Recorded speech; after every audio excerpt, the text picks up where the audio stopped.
What is happening? Welcome to another episode of The Craft. My name is Nick Pollack, and we are on trade deadline eve, which really is a big moment where so much change happens. So many arms get new opportunities. Some guys who might be struggling might be doing better on different teams, and it's a great moment for us to reflect on the season so far and embrace the fact that over the next 2 months, we are likely going to get players performing differently than we've seen. So to talk about those guys, the ones that we expect to maybe seize new opportunities or others who we think are going to fade, who better than Eno Sarris of The Athletic? My gosh, oh, you got him? I did, everyone. He's here right now. I am here. Tomorrow is actually going to be a really big day because we've been averaging around 40 trades per deadline for, not counting 2020 for the last 7 years. We are about 14 trades into this deadline. Wow. So we've been like hovering around 25, 30 on the day itself. So around 20, 25 on the day itself. It may not. Last year was 59 trades at the deadline. And I kind of feel like if we're at 14 right now, we're not going to get there. But there should be a late flurry, and at least the rentals will change hands. Well, I can't wait for that. So far, it's been Eno's definitely not doing anything live. I am. I'm also doing something live. Yeah, of course. What are you doing tomorrow, Eno? Unfortunately, we can't visit each other's live thing. I mean, maybe. I don't know. Like Spore just disappears for a moment. I disappear for a moment. Yeah. You disappear. You handle this for a second. But no, you're going to be doing one with rates and barrels at what time tomorrow with The Athletic? Come visit us. We'll be doing a live stream from about an hour before the deadline, so 2:00 until 3:15 Eastern. That is maybe 3:30 PM. PT, not Eastern. ET. Eastern. The deadline's at 3:00. Wait, is it? I thought it was at 6:00. Pacific. I'm talking Pacific. I miss out of school often. When we're talking times, like you talk Eastern time at me, and I talk. I know, Pacific and you talk. Well, I have to be consistent now. If I said Pacific time, that will throw you off now. That's right. So don't listen to that first part. 2 p.m. Pacific time. Oh my gosh! All right, so 5 p.m. Eastern. Check that out. Well, here's the thing. I'll be doing mine with Paul Spore at youtube.com/pitcherlist or playback.tv/pitcherlist starting at 4 p.m. Eastern time, 1 p.m. Pacific until 6:15. Okay. So we got an extra hour. Maybe I'll get DVR. Okay. DVR to come by. But no, it's going to be a lot of fun. We do it every year. Paul Spore and I wear suits. And we've been doing that since like 2020 or something like that, 2019. It's going to be great. Tune in. We'll be right there reporting on everything, the quick takes and all. We actually have production this year, thanks to Josh Sperry. We've got some cool looks and everything like that for it. And hopefully we'll have some friends like, maybe DVR, maybe some other people too. We'll see. But have you heard the news, Eno? What's that? Well, last week. Ryan Hayes? No. I'm sure that's a hitter. Cardboard cutout. Last week, we gave our dark horse trades, and I gave you one that you were like, come on. Like, where does that come from? He's not even in any trade talks. Why would they trade him? But then here we go. 2 hours ago, Ken Rosenthal on your site, The Athletic, reports, quote, JP Sears is drawing interest. Here I thought it might just be Jeffrey Springs. I love it. JP Sears, that's what I'm telling you. They don't want to pay arbitration. They don't want it. Yeah. Going to the Yankees, You heard it here first last week. Oh, man, that would be wild. What was my crazy trade? Well, what was my crazy? It was like Sonny Gray or what was my crazy? Oh, that trade was the Frankie Montas deal, I think, in 2022. No, my crazy trade. Yours. You had you had Gray somewhere. It's the Astros. Yeah, that sounds right. Yeah. So okay. I want to talk about this really quickly because this is part of the whole topic here is these guys that might actually get new opportunities, right? And when you look at the Athletics, there is a guy there that actually is somewhat interesting to me, who I think would have the opportunity anyway at this point. It's not Mitch Spence, who I still am going to hold out for having new velocity and suddenly becoming Drew Rasmussen, but It's JT Ginn. Have you watched JT Ginn? Do you have any sort of take on him so far? Yeah, he's it's not he's not Clay Holmes in the aggregate, but he has a bit of the Clay Holmes sinker because they have the same arm angle and the same amount of sink. So the Clay Holmes sinker with, I would say, maybe not quite as rounded out a package. He does not have the sweeper that Clay Holmes has. He's not really throwing a four-seamer, but maybe the same upside as the Clay Holmes, in that he's got sinker, slider, cutter, pretty good command. I like him some. I think he's a major league starting pitcher. Whether or not you're going to brave him in Sacramento is a question. Yeah, that is tough. What I do like about JT Ginn is that we have seen the velocity on the sinker rise back up to 95. It was at the very beginning of the year, then it fell down a bit. They went in the IL, and he's come back. And it's 95 with good sink. 2 inches of vert is when I see under 5, I'm like, oh, okay. I see that little 4 guy. That's good. 2. Now we're talking with that velocity on that sinker, and you pair that with a slider that has missed bats in the past. So then you have that righty approach that we've seen so many times, that you should be able to get right-handers out decently well. It really just comes down to, okay, what are the other ones doing, right? What's the plan against lefties? Yeah. And that's the one I don't know yet. His last start was against Houston, which doesn't help because it's all righties. It's just all righties there. So the changeup has had moments. It's something to monitor there, but I am just curious about it. I will always have a soft spot for a legit sinker baller who can command it and throw it at 95 plus, right? It's me and Jack Kahanowitz last year. I was like, I don't care. He's going 6 innings, 200 runs, whatever.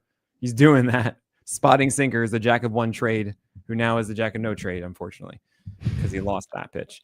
But JT Ginn is an interesting name, at least for your quality start leagues, deep AL onlys.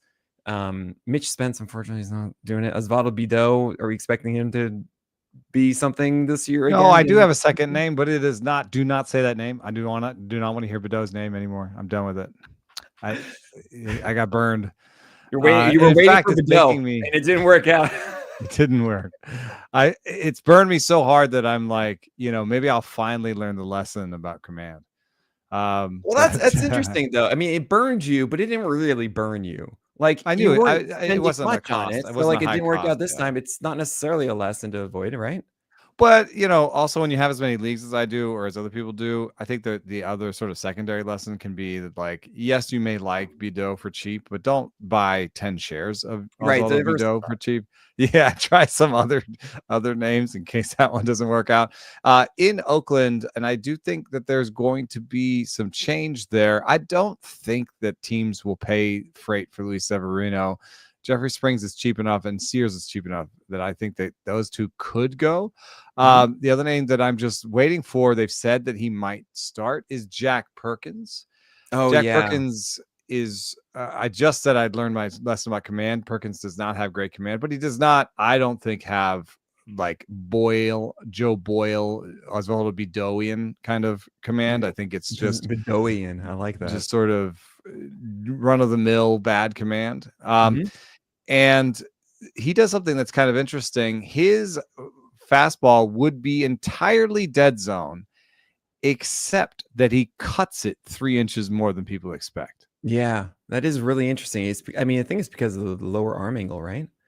Yeah, so he doesn't have great IVB, and I looked over at Alex Chamberlain's thing, and he has 0.1 vert over dead zone, right? So he has, with a 14-inch or 15-inch IVB, he's basically dead zone in terms of vertical.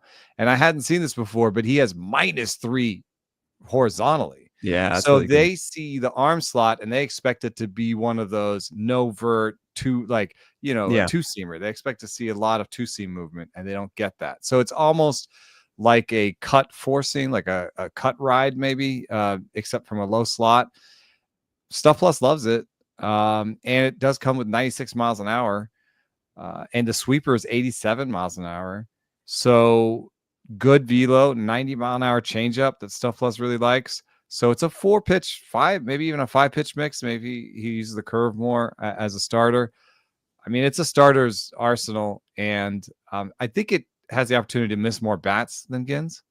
But both of them are pretty interesting, and they might be good enough for the A's to think, hey, we can make a move here. Yeah, he really is interesting. So I remember writing him off before because it was 6.3 extension, 14 vert, and the flat attack angle is interesting. 1.4 high adjusted VAA. Is he going to be able to locate that upstairs enough to do it? The cutter with that has been very effective as a strike pitch, and it's 2 miles per hour slower. However, He plays it them has off each other. He 10 throws them in inches similar extra locations. cut, right? With like 5 inches extra drop or so, but really that cut is what's doing the damage, and that will work against lefties. That will certainly surprise them if they are expecting the 4-seamer and then it comes even further in at 2 miles per hour slower. Like that's just not gonna. It's not enough of a difference for them to really know which one is coming. So that sounds fun. And then it's about, okay, cool. Is that sweeper going to be that 22% swing strike rate pitch that it has so far? I hope so. But yeah, you're making me much more interested in Jack Perkins with that comment about the horizontal, because I was really thinking like this doesn't seem that good of a 4-seamer at heart. Yeah, it seems like a dead zone. Right. But And it's a little bit like Schwellenbach, where he cuts it a little bit. sure. I mean, one other thing that just philosophically, and I wonder if this is true, I like when I look at a movement profile thing and there's kind of 4 quadrants, that they cover a lot of space. I know that this was Absolutely. researched a little bit by Baseball Prospectus when they talked about their arsenal stats. One of them was like basically, how different is your movement from pitch to pitch. One thing that I will have to add is like we did try metrics like that in our model and it didn't make it more predictive.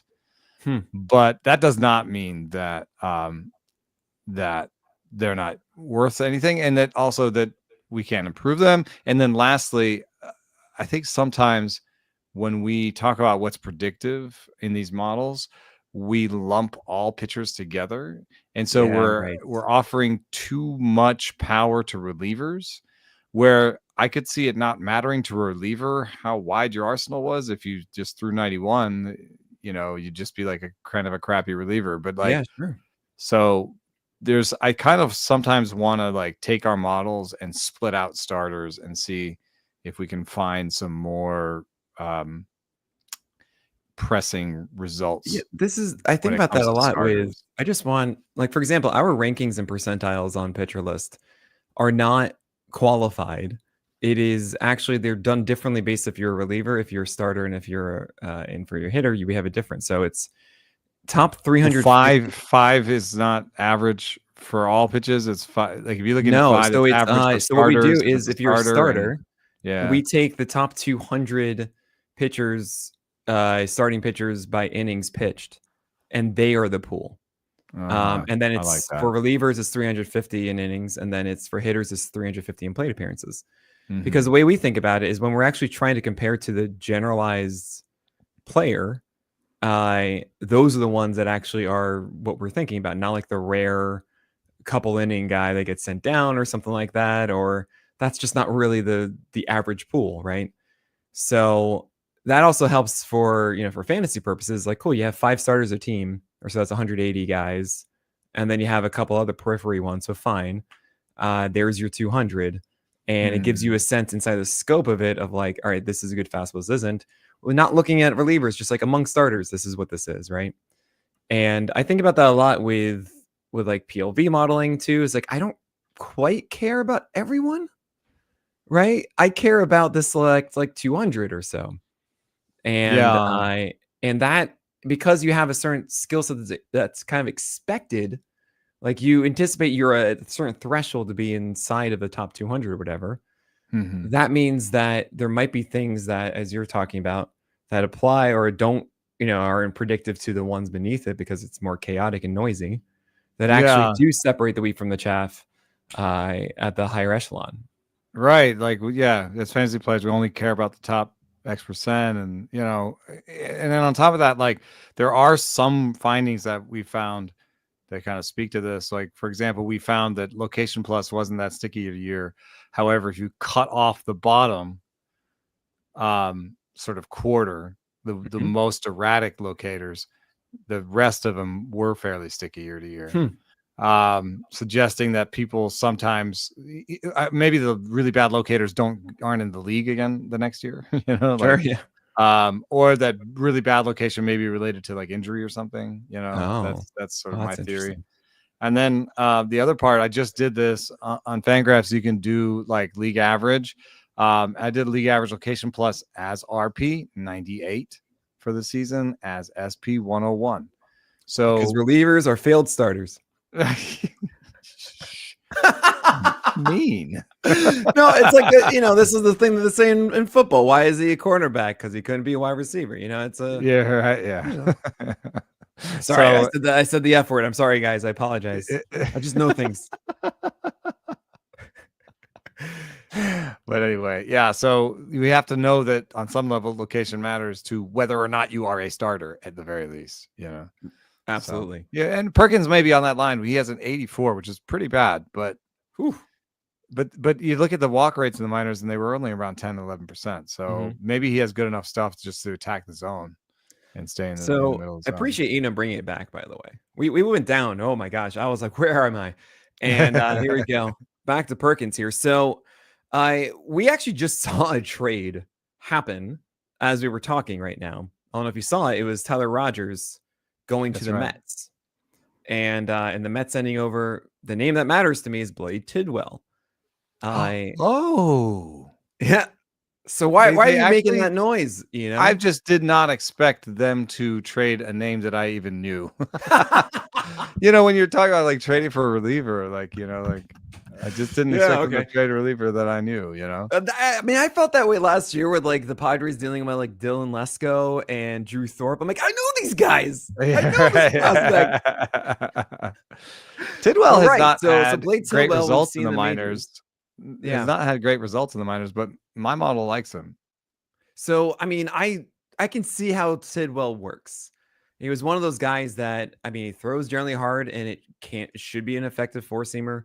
I believe, if I got this right, changeup and slider as other two. And it just kind of looked like, all right, are you getting the separation from them? Because when I saw him in the majors, I didn't like how he was commanding them and made him more hittable than he should be. But there is a foundation of a good pitcher there in Tidwell. Better than another Mets starter I saw come up this year. I was just, no, thank you. Who was it? McLean or Sproat? No, he didn't come up yet. No, it's someone who actually made their debut with the Mets. I'm just like, this guy, whatever. He had bad command. I know you're thinking of. Oh my god, I don't remember who it was, but I could see that working on the Giants, who, I mean, they lost. They traded away Kyle Harrison. I mean, I watched Wisenhunt and Seymour, and I'm just like, absolutely not. This is a perfect example of just like, I don't know. I mean, maybe Seymour, he does throw harder than Wisenhunt, but Wisenhunt is just, you have to be crafty. You're like, this is your rookie year. You are not crafty enough yet to go 91 or so with this changeup and slider. Like, there's got to be more that happens here. And Tidwell, I could definitely see jumping up, not this year, but somewhat soon next year as a legitimate option out of camp. Unless something changes, of course, in the offseason, or I think he may just slot in as the fifth starter right now, because what I know about the Giants deadline is that they're in the weird position of being kind of a mediocre team that is still in the mix. They're at 500. So, how many games out are they of the playoffs right now? Too many. What is it? So they're the Cubs, Mets, Padres are the worst. So they're 5 games out of the Padres. Right? Okay. And so 5 games out of the playoffs. But I was just there on a Tuesday night, and the Pirates were in town, and they were sold out. So there's energy after the Rafael Devers trade, and they want to continue building, and they don't want to sell completely. And so that's why there'd been some rumors that Camilo Doval would be leaving town. But the other rumor that I've been hearing is that they wanted to buy starting pitching.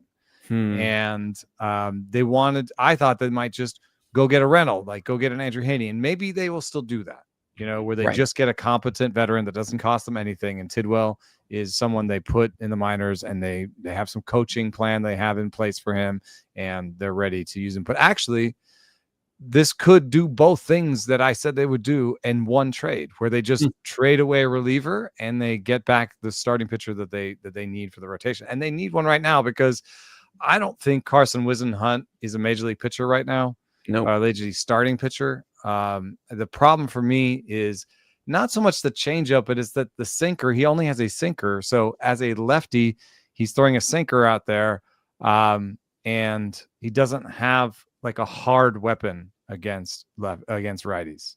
Man, I completely forgot. I mean, that Landon Roop is on the IL.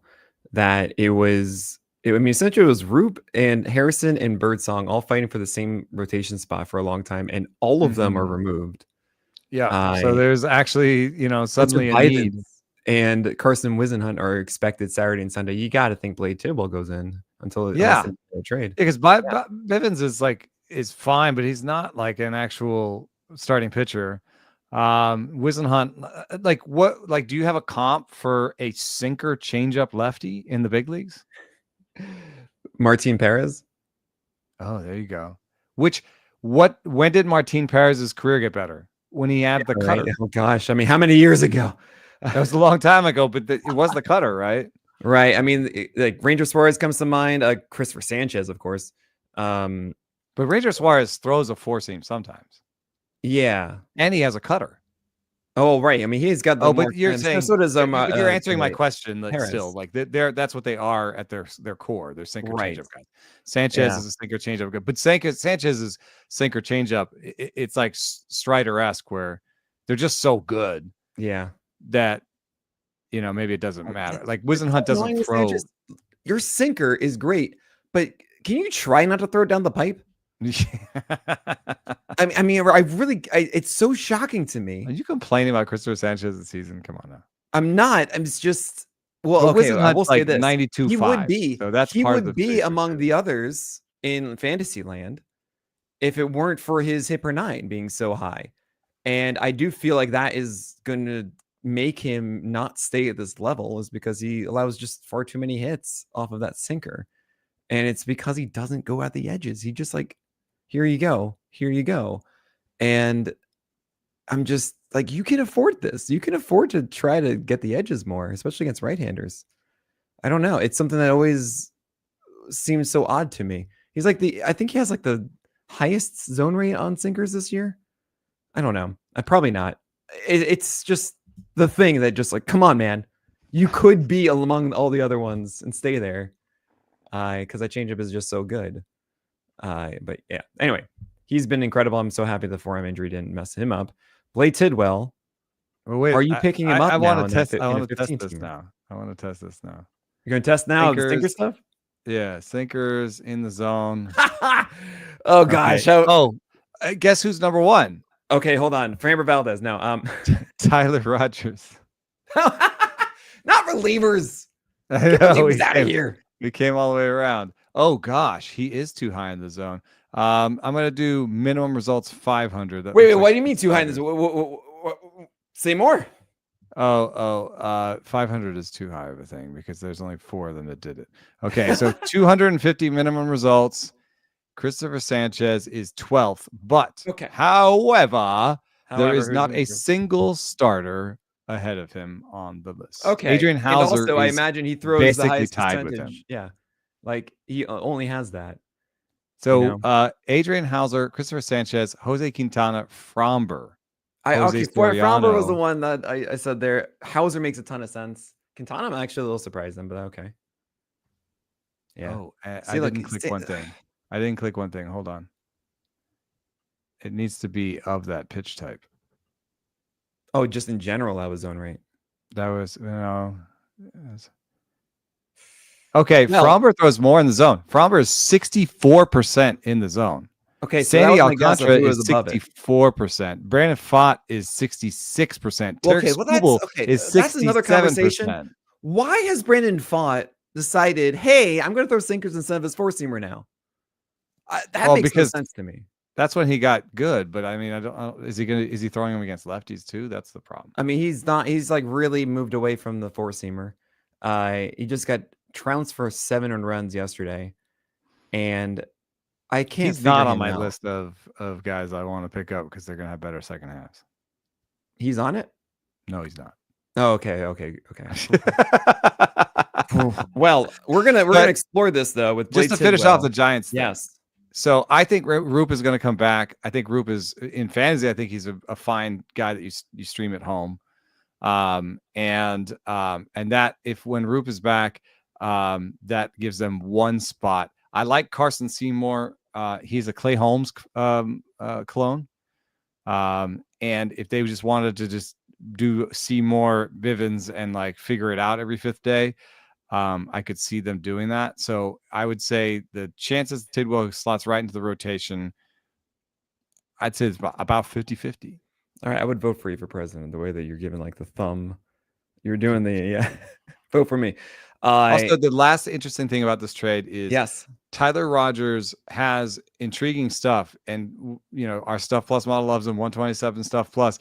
But one thing I've noticed is that in division, the people that see him the most hit him the best. Oh, that's interesting. And he doesn't miss bats, so he's very much a guy that you want to maybe bring on with people on base and try to get a squibber and get a double play. Right. He's not your closer. He's even misfit a little bit as a setup man. There's just been a lot of games where I'm like, how are the Dodgers doing this again? Like they hit 3 balls, like a combined 60 miles an hour, and there's a guy on first and second,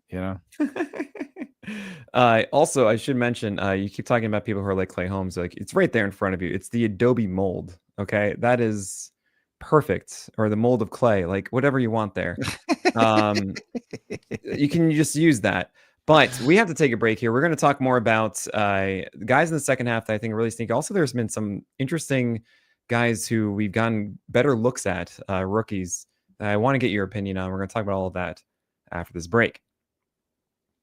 So there were 2 guys, I think, yesterday alone who showed up with very good changeups. One of them we've seen before, and I'm not going to make any Seinfeld jokes ever about Jason Alexander. He's a very interesting pitcher.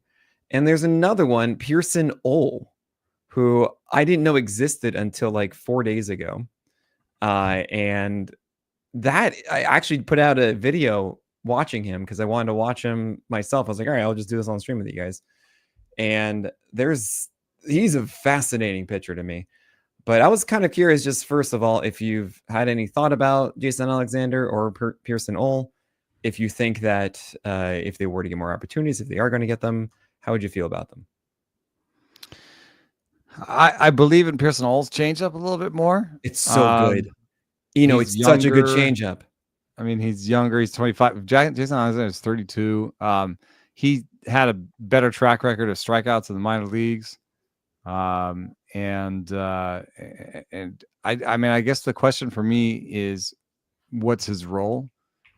He's really in between starting and relieving. Mm-hmm. And I don't know exactly why.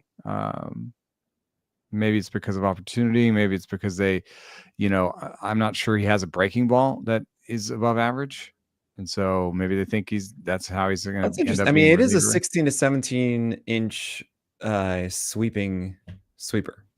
So he has a lot of bend on that sweeper. And I think it's like a 18 inch or so horizontal break on the sinker, which made me have a comp that you're going to hate. It's Landon Roop a little bit.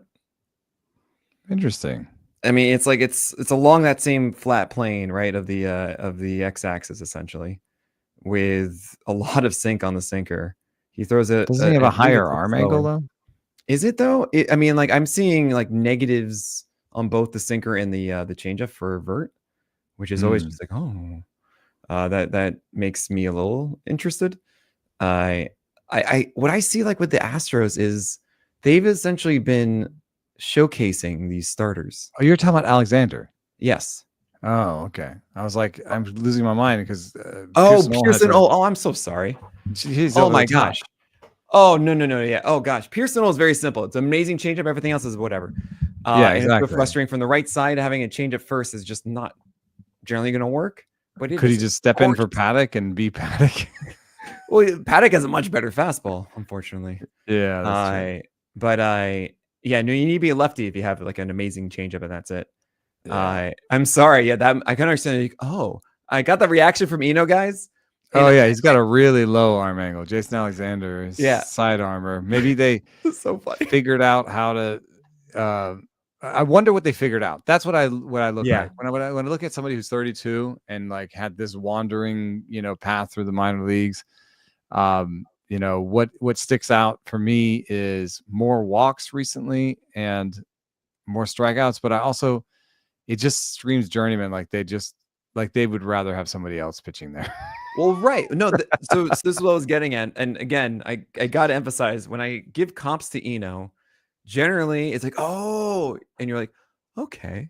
And I was like, oh no, he's not agreeing. Like, well, then why not? Hold on. And because I'm looking at Pearson Hall. Yeah, right. I'm like, okay, this is not Landon Roop. I'm all right, guys. I'm fine. But Jason Alexander, I see this also with the Astros, right? They don't really want to be starting Jason Alexander. They are likely going to be getting something at the deadline here. Yeah. And I could very well see him packaged in a deal because of this, right? Because they wanted to get him in there to be like, hey guys, he can start. Look at this. Haha. I wouldn't be surprised. I think also the Blue Jays just did the same thing with, say, Easton Lucas going in the doubleheader and saying, all right, he's capable-ish, even though he didn't do well yesterday. I kind of liked what his stuff was. And I do wonder if that might be part of the reason for a lot of these weird starters going right now. So Jason Alexander is certainly someone that I am going to be aware of if he is dealt.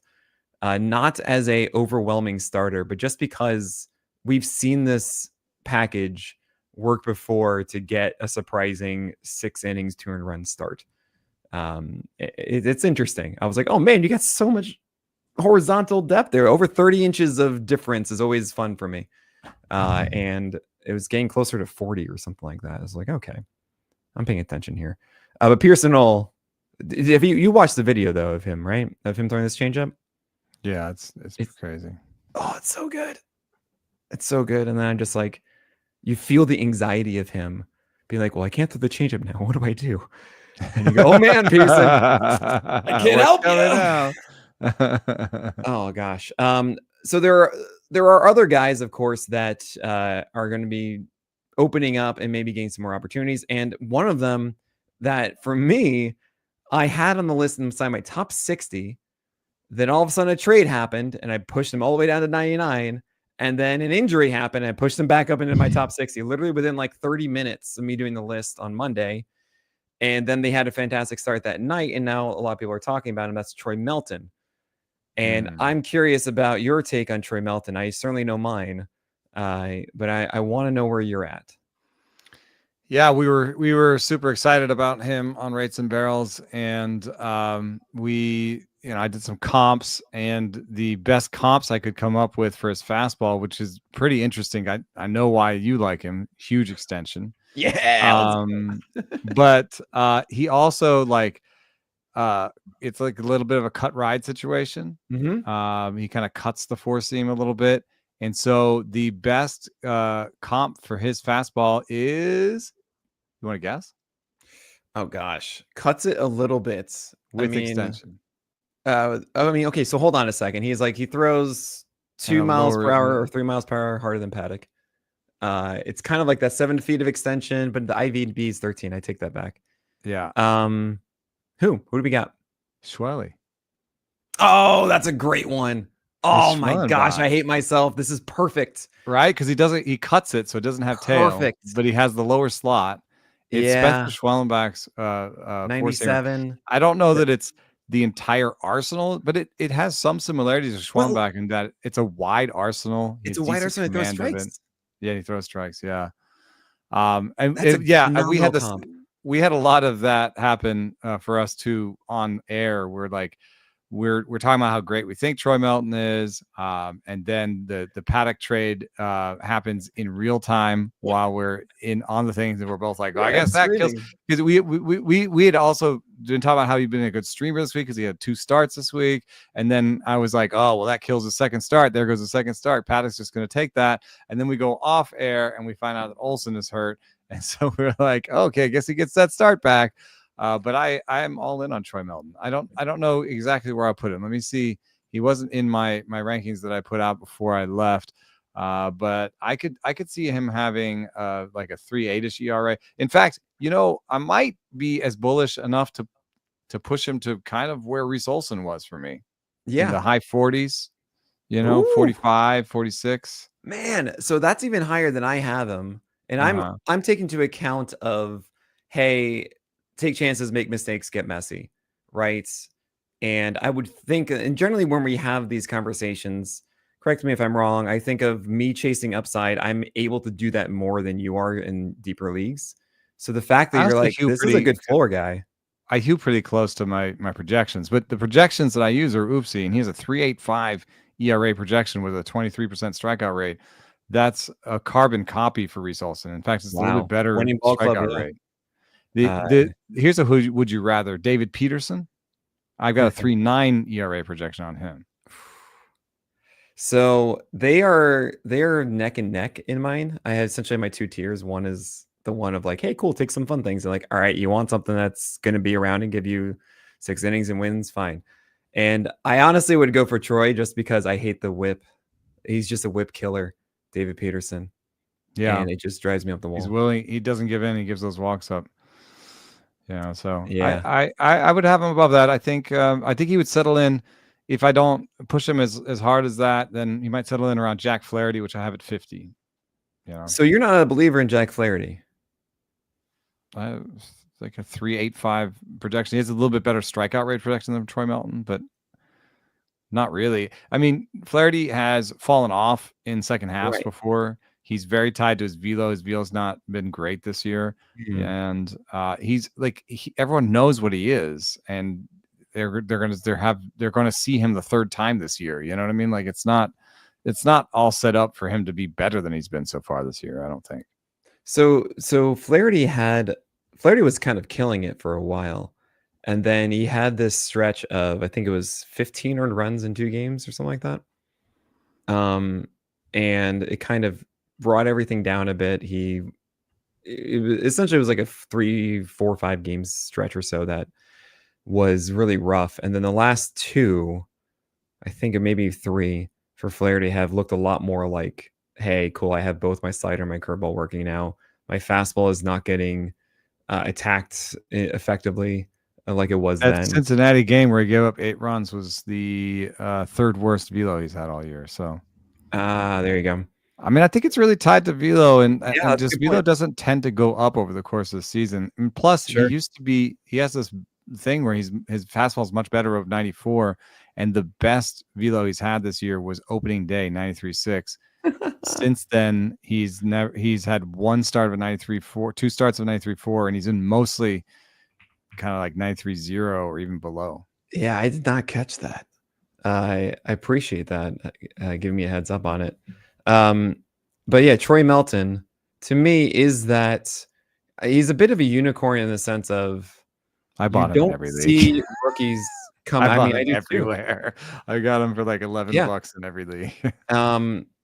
He's a guy. I mean, look, I remember on the podcast that morning talking about why I liked Cole Reagans back in the day, and it was similar. Cole Reagans is better, but it was similar in the sense of I don't normally see guys with velocity, with good approach, wide mixes, mix stuff likes them. Like almost everything likes them, like or strikes. Right, that's important about it. You can have a wide mix, but it's like, all right, but this is gonna be like a 50% strike rate. Who cares? Right, but there's no like breaking ball. Right, he has like 3 fastballs, and he has 2 breaking balls, and he has a splitter. Like I don't know, it's I think you got 2 outs on the splitter, which was just like, dude, yes, sweet. Even the prospectors, like this is actually super rare, where the models, the results, and the prospect people like him. Like, Oh yeah. Then like it's just like the Fangraphs had prospect people him. like, no, Fangraphs we're had out of him here. 70 overall with a 60 fastball. Yeah. They said 45-50 on command, but I think that's been borne out to be maybe a little bit pessimistic. Yeah, absolutely. No, I was not a 45-50 command guy. So I'm a huge fan of him. I think the biggest flaw or the thing that I'm hoping does not mess him up is that if he does fail to locate his four seamer well, it can be hit. It is not. It needs to be elevated with the flat attack angle. The movement on it means that, hey, look, you're not getting vert. If you do leak it over the plate a bit, and guys are waiting for that, it will get hit, just like Schwellenbach's was until this year, where then he flanned his attack angle even more, and it was ridiculous. And start throwing it even harder. And throwing it at 98 or so. And the other aspect is that the slider wasn't so whiffable. You know, it wasn't like I looked at his secondary stuff and I didn't think to myself, oh my gosh, that is one of the best secondaries in the league. Right. It is actually his only pitch by Stuff Plus that is average. It's like exactly average. His slider? Yeah. Okay. So the cutter, I think, is the interesting one. I'm like, well, let's see what happens there. But that is the part to me that's like, The slider is basically it's almost a weak gyro. You know, it's a -1 6.5 with 85. Like 85 is not that great velo for like a gyro, and it's gyro-ish. It's not a sweeper. It's kind of meh, but you know, it's good enough. It's good. Yeah, it's good. It's good enough. What is it? 0.083 slugging against. Like, come on now. Well, okay, hold on a second. It is -3, -7 is what I'm seeing. So like -7 horizontal, -3.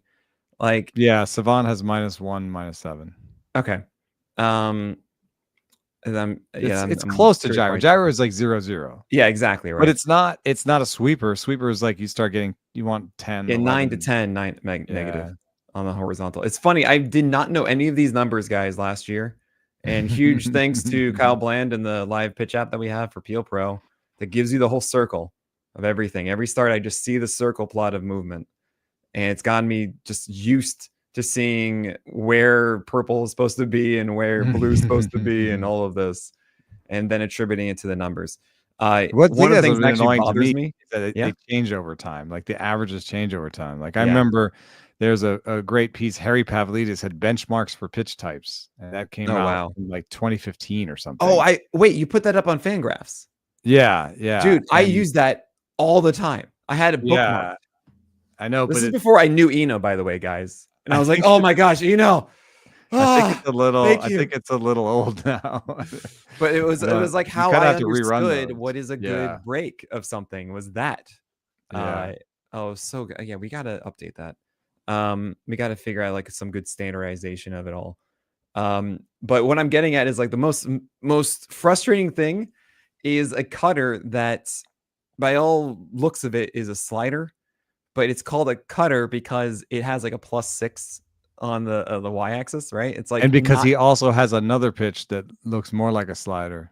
Well, no, this is I'm not talking about Troy Melton. I'm talking about someone I was even looking at yesterday. It could have been, I think it was Brandon Young, who doesn't have a slider. He has a cutter at 86 and a fastball at 95, 94. And like, why isn't this not a slider? Oh, it's a +6. It's not like you can't get enough drop on it for them to think that it's a slider, right? Yeah, what is that pitch? What do you think? That is just bad, is what it is. Well, Eliezer Hernandez used to throw a pitch that was a slider that had 10 vert, I think. What? And it was 80 miles an hour. What? Yeah. This is the most hand of God slider I've heard. It's the weirdest thing ever. That is so strange. I gotta look into that. I do want to talk about Brandon Young, though. That was on my list too, of just kind of the Orioles are a team that have possibly some openings, as some of those guys might go and they might see more of him, and a few more of these younger arms, and we're going to talk about them after this break. So Brandon Young had this incredible start yesterday, and it was 6 innings, 200 runs against the Jays, 6 strikeouts, I believe. Do you see much there for me? I see like a 93, 96 mile per hour fastball that is pretty much doing most of the work. That cutter, as I mentioned, I'm not excited about.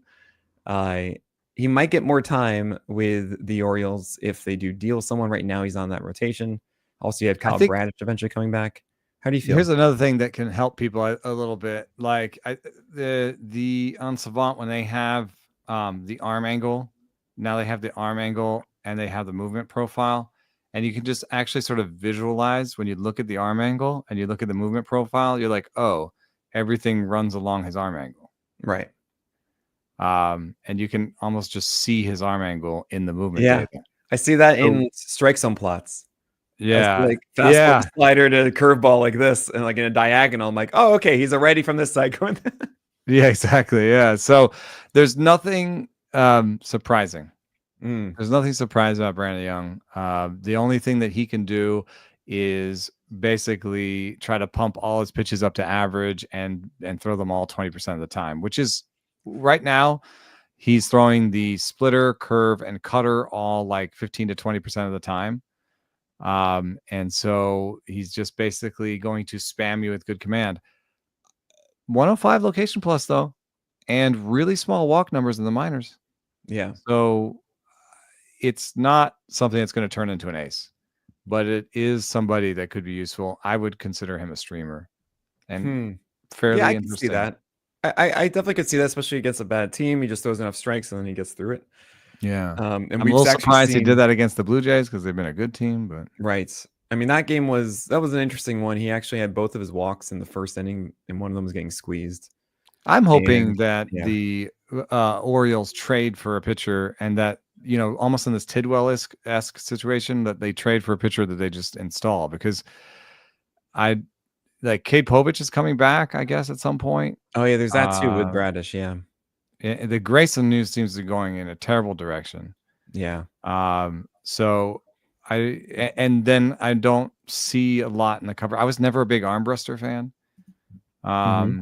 So there's just not a lot in the cupboard, you Yeah. know. So I bet you they could trade for somebody that's better than Young. Oh yeah, definitely. I mean, if they wanted to, but the Orioles, I mean, yeah, the Orioles are going for next year, and I'm curious. They're gonna Yeah, trade Ryan O'Hearn, and they might get something maybe for Eflin him. and Morton. Mullins, There's some talk about that, Eflin, right? Morton. I mean, they'd love to give you 2 or 3 of those guys and get a better prospect back, but I Sure. don't know if any team is going to do that.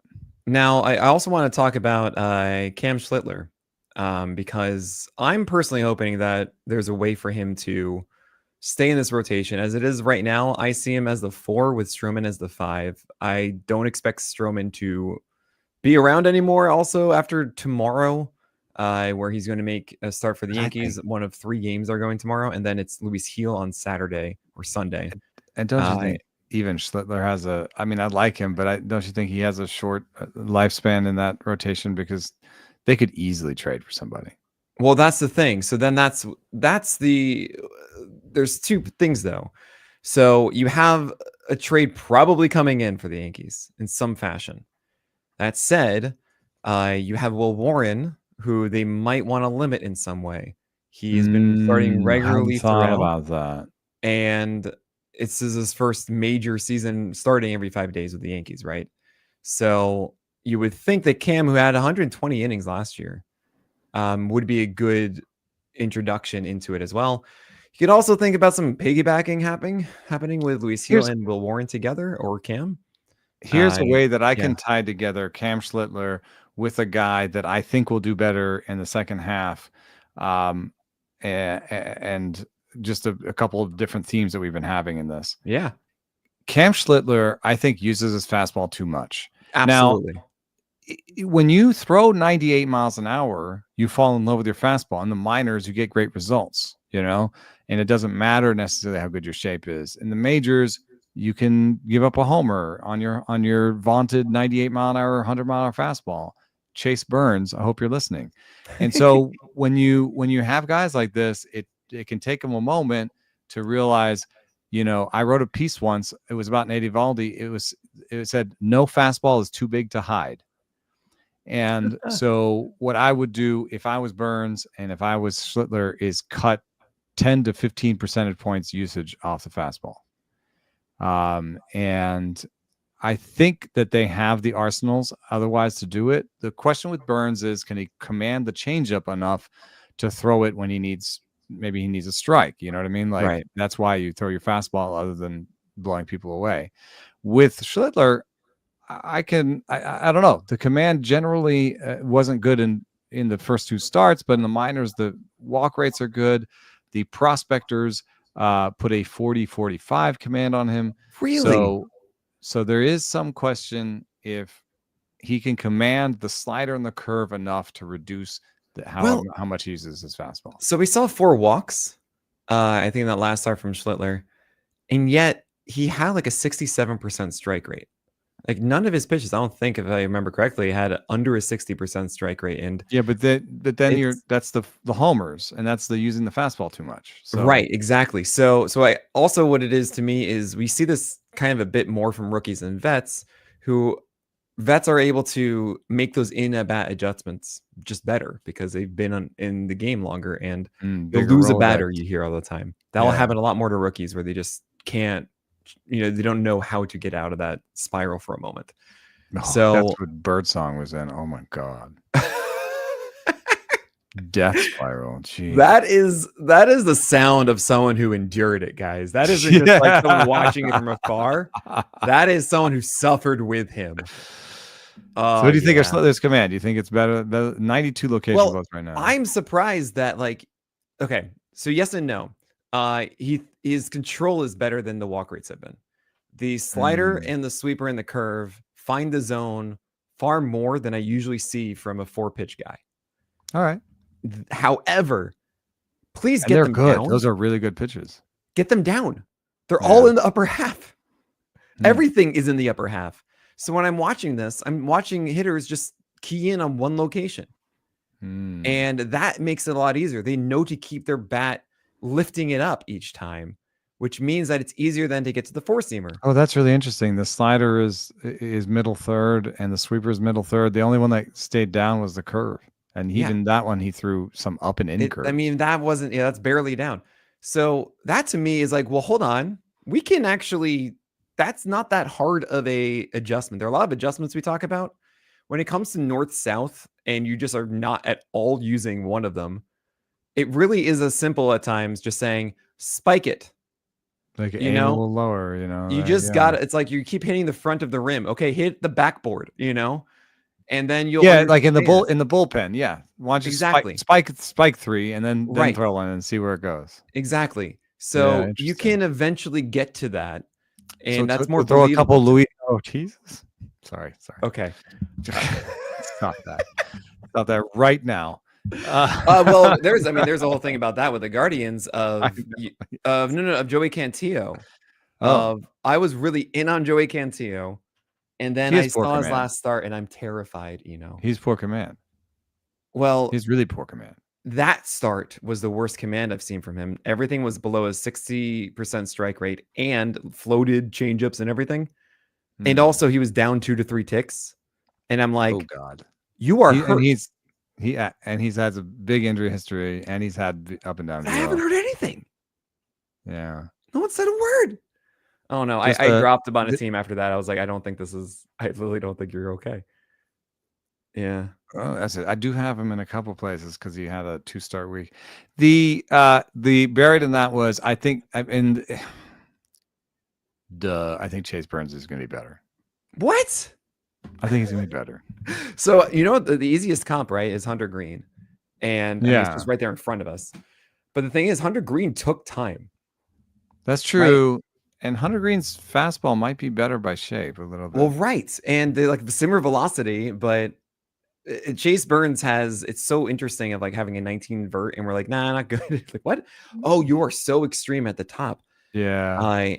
But maybe hey, with these, what you see under the hood, like these 10 strikeout, 1 walk games, maybe like he throws the changeup down the middle a little bit.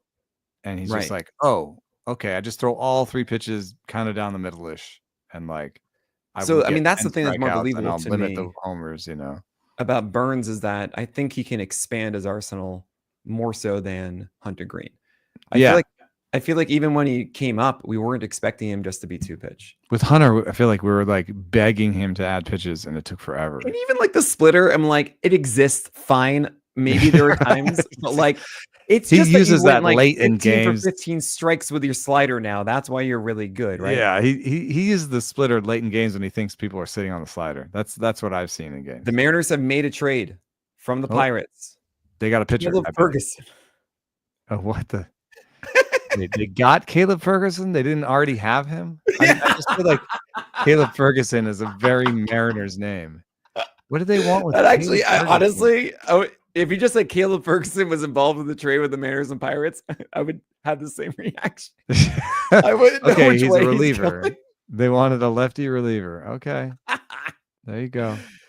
Oh, that's amazing. You know, that was from your boy Ken Rosenthal of The Athletic. So I gotta say, I pride myself knowing things from The Athletic before Eno does. Just yet, this is not how I describe picking up steam. Yeah, well, I mean, hey, look, we up to what, 16 now? 16 trades. Let's go. Yeah, let's go. We're getting there. Also in that trade, by the way, to the Giants was Jose Budo, who has had time starting before. No way. Yeah, I didn't mention that more. Before. It was Budo, Tidwell, and Drew Gilbert for Rogers. What? Yeah, for Tyler Rogers. For Tyler Rogers. Does Tyler Rogers have more years of control or something? I don't know. He's a reliever. Drew Gilbert is in that page. Outfielder, right? Yeah. Okay. I just think it's a lot for a reliever, dude. Oh, no, I would agree. I'm just like, I love your reaction right now. That's why I'm just laughing at. I think it's awesome. Jose Budo to me was something kind of interesting before, but I don't think is much of a needle push at this point. They've already it does taken seem like Tyler to me off that not the Yankees, the Mets are getting rid of guys so that they can acquire more. A little bit too. Tyler Rogers is a rental. Mm. Wow, that is a good trade for the Giants, I would say. Let's review the trades between the Giants and the Mets in the past. Carlos Beltran, Zach Wheeler. Yes, that was a big win for the Mets. I mean, eventually, it took a while. It took a while. And then they let him go right before that trade happened. It took and then right when he turned into something good, Brody Van Wagenen said, "Oh, it was just 3 good months." Oh my gosh! Well, also he got injured along the way, like 2012 to like 2018 or something like that. 2017. Oh yeah, that was the Bueller and Wheeler summer. Oh my gosh, that was something. Taking me back, and Herman Marquez the next year. Okay, and then is there like I can't even think of another trade with them, with the Mets and Giants. No, yes, no. Everyone's shouting at us right now. But anyway, going back to just the guys that are now opening up and getting more of these opportunities, right? Another one that I do want to talk about is with actually it's funny you mentioned we were talking about Chase Burns. We were talking about guys who should throw fewer fastballs and understand that. Joe Boyle did that. JD Davis. Oh, JD Davis trade. Oh and the Ruff trade. Right. Which was they got JD Davis, Carson Seymour, who I like a little bit, and 2 other guys for Darren Ruff. The Giants like, all right, we need some trouble. We're in trouble this year. Hey, how you doing, Mets? What's going on? Angel Pagan for Andres Torres. Yeah, there you go. But a long history. So Eno, though, yesterday, Joe Boyle under 40% four-seamer usage and 52% slider usage. With not a good game. Slider. So against the Yankees, it wasn't a good start overall. Fine, but there is an interesting thing to note there of saying like, oh, hey, you don't have to just try to bully everyone with fastball heat. You can maybe lean into something else that is a more consistent strike provider, or just, Boyle took some time to really understand that, hey, hold on a second. I can't just try and force fastballs on everybody and expect success. So he still has really poor location plus numbers in the year, but the last 3 outings for Boyle, 100 plus location plus on the slider. So just to speak to what you're talking about, I think he's like, maybe I found like I can command the slider a little bit. He's still going to need to improve a little bit on the command, but this new arm angle, the new stuff, the new organization. I'm into him. I was no way I was going to start him against the Yankees. Oh no, he gets the Dodgers and the Yankees next as well. I'm not Yeah. interested. Splinker also hopefully showing up a little bit more in the future. But all right, we have just a couple minutes left, really. I want you to tell people your favorite, just unknown name that we really haven't been touching for the first 3 months of the season, who everyone's going to be knowing by September. Can you go first? No. Why not? Because I don't have one yet. Damn you. All right, then let me figure it out. Editor, we need your help. Editor, edit No. Look, I'll get this quick. I thought you had one because I threw it to you before it started. And I realized that you don't. But all right, I think I have one. I have a joke one. And then I have a real-ish one. Wait. Okay, I don't. got one. My brain is scanning. Guys, this is good content, isn't it? I got one. You got one, AJ Blueball. He Really? will be traded out of Houston in a deal for maybe a controllable starter, or maybe they kind of need some offense, especially at third base. AJ Blueball, because AJ Blueball gives me some Blake Tidwellian feelings about, kind of a pop-up starter that Stuff Plus likes, that the organization has gone to other people instead of. Like, for some reason, the Mets have not used Tidwell as much as I expected, and I thought why didn't the Astros go to Blueball over Jason Alexander? So maybe they have a different appraisal than I do, that's gold. That's in trade deadline season. That's like when you're like, oh, other people like him better than we do. So let's use him. So AJ Blueball, I think, will have an opportunity through thick or thin in the second half.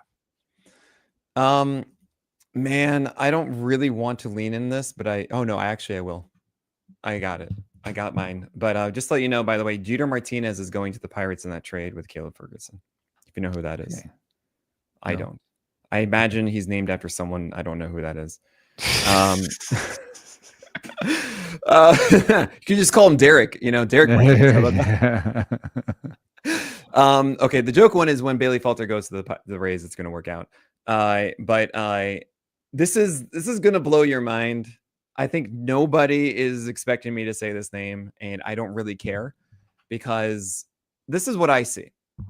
I see Atlanta as a team that goes, wait, we have nobody to start games. And I'm looking at the crew. Okay, they have Carlos Carrasco. Come on. We have Eric Fedde. Come on. However, they have a guy who's now at 7 feet of extension and has a much better cutter this year. That is Joey Wentz. Joey Wentz is getting innings now. He's stretched out until about 5 innings. And I'm kid you not, I needed a reliever in Tout Wars this week. I lost Felix Bautista and I lost Landon Roop like that all of a sudden to fill in my RP spots. And I picked up Joey Wentz for this week. And because I see all of a sudden him at 6.5 extension, now he's at 7 out of nowhere. And he missed a lot more bats recently in the last 2 starts. The cutter is working really well. The curveball is actually working better as well. I don't love the fastball, don't get me wrong. And I don't think he's an exceptional arm, but there might be all of a sudden value in Joey Wentz that we never thought we were going to get. It's really weird. I have some unresponded DM on some social media somewhere that's tickling my brain without somebody taunting me about Joey Wentz's location plus or something, and how he's been terrible. And look at that, 2.92 ERA in July so far. I do not share your optimism for Joey Wentz. I'm shocked, absolutely shocked. I'm going to go to my last 30 days Stuff Plus, who's up the most in the last 30 days. Some interesting names on here. Brad Lord is up 10 points in the last 30 days, but only up to 93 Stuff Plus. So not super Yeah, exciting. he's a righty who has, I think, above average horizontal on his sinker. I think that's what I liked about him. That's it. Andrew Abbott is up to 98 Stuff Plus, which would be so ironic that just when Stuff Plus starts to like him a little bit, then he goes in the tank. No, don't say that. Don't say He's that. been so wonderful for so many. Apparently, Jose Urena, by the way, is supposed to start for the Twins on Monday. I just want to let you guys know that. That is who Roster Resource expects to start for the Twins on Monday, and I just can't. Well, I think the problem is that they've been using all of their young guys that they were expecting to use, and Festa's hurt. So, right.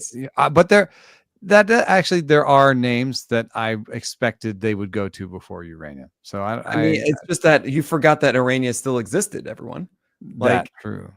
It's just, but remember, kids, if you trust Jose, you're in a boatload of trouble. But what happened to was it Connor Prelip?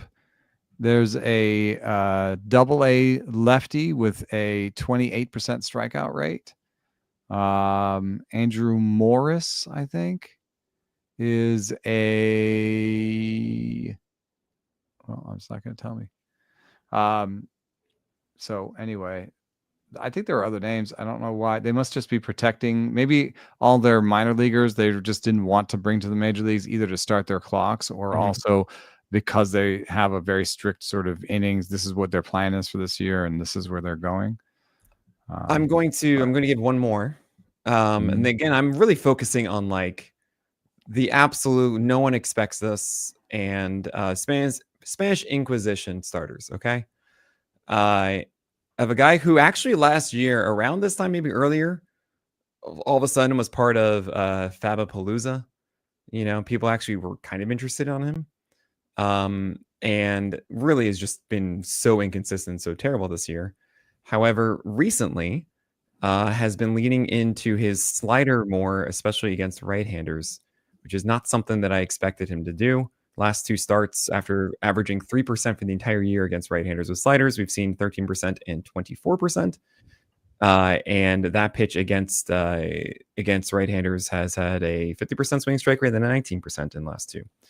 And that is Mitchell Parker, who is actually someone who does have, get this, 7 feet of extension. He also has 17 IVB on the four-seamer, 93 overall. And some of the games I've seen him have success this year has been when he's actually been able to do Blake Snell blueprint of four-seamers up and curveballs down.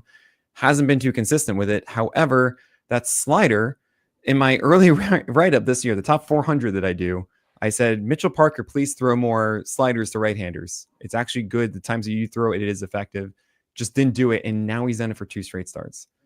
So I'm monitoring. Not saying go and get, but that could be a walking injury, dude. 61-degree arm angle.